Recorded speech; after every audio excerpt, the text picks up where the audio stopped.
Hi friends, Ravi Sujatha ఛానల్కి స్వాగతం సుస్వాగతం. ఈరోజు నేను మీకు పెద్దకాకాని శ్రీ మల్లికార్జున స్వామి టెంపుల్ గురించి చెప్పబోతున్నాను. ఇంకెందుకు ఆలస్యం, వీడియోలోకి అయితే వెళ్ళిపోదాం.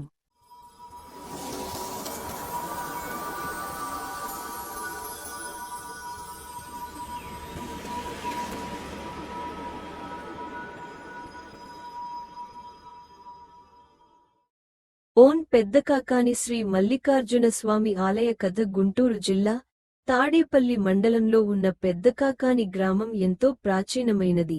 ఈ గ్రామానికి ఆధ్యాత్మిక వైభవాన్ని తీసుకొచ్చినది శ్రీ మల్లికార్జున స్వామి శివాలయం. ఈ ఆలయం చరిత్ర శతాబ్దాల వెనుకకు వెళ్తుంది. పూర్వకాలంలో ఈ ప్రాంతం అరణ్య ప్రాంతంగా ఉండేది. ఇక్కడ నివసించే గోపాలకులు, రైతులు ఒకచోట దివ్యమైన వెలుగు కనిపిస్తోందని గమనించారు. ఆ వెలుగు వస్తున్న చోటికి వెళ్లి చూడగా భూమిలోంచి స్వయంభువుగా వెలిసిన శివలింగం దర్శనమిచ్చింది. ఆ శివలింగం చుట్టూ మల్లెపూల సువాసన వ్యాపించి ఉండడంతో ఆ స్వామిని మల్లికార్జున స్వామిగా పిలవడం ప్రారంభించారు. గ్రామస్థులు భక్తితో అక్కడ చిన్న గుడిని నిర్మించారు. కాలక్రమేణా ఆ గుడి గొప్ప ఆలయంగా రూపాంతరం చెందింది.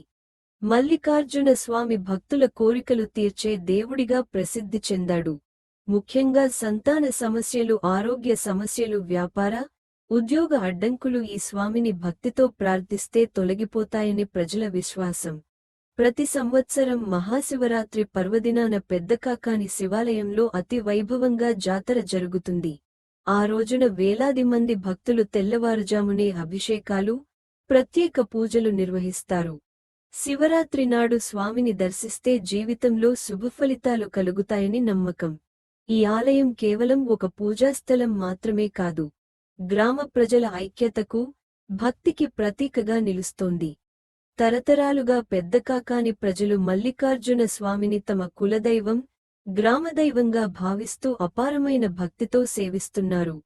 చేతులు ముడుచుకున్న వ్యక్తి ఓం నమః శివాయ అనే వీడియో నచ్చితే లైక్ చేయండి. వీడియో ఎలా ఉందో కింద కామెంట్ బాక్స్లో కామెంట్ చేయండి.